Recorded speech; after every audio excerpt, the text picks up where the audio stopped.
আসসালামু আলাইকুম বন্ধুরা, আশা করছি আপনারা সকলে ভালো আছেন। বন্ধুরা, আজকে আমি এসেছি ঐতিহ্যবাহী নীলফামারী জেলার গ্রামীণ হাট চাপানিহাটে। বন্ধুরা, আজকে আমি আপনাদেরকে সুন্দর সুন্দর শুকনো হাড্ডিসার গরুগুলো দেখানোর চেষ্টা করতেছি।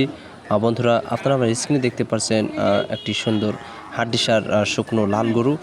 বন্ধুরা, অনেক সুন্দর, এগুলো খামার উপযোগী। দেখেন, আপনারা গরু কেনার সময় অবশ্যই পিছন ভারী, পাঁজরের হাড়গুলো স্পষ্ট এবং পাগুলো মোটা মোটা দেখে ক্রয় করবেন এরকম গরু। বন্ধুরা, অবশ্যই আপনারা রোগমুক্ত গরু কেনার চেষ্টা করবেন। বুঝে সুঝে অভিজ্ঞ লোক দ্বারাই আপনারা গরু কেনার চেষ্টা করবেন এবং সবসময় চেষ্টা করবেন যে গরু নেওয়ার সময় জিততে হবে।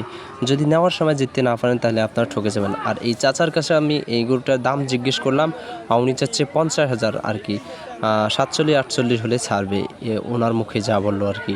তো বন্ধুরা, আজকের ভিডিওটা কেমন লাগলো অবশ্যই কমেন্ট বক্সে জানিয়ে দেবেন।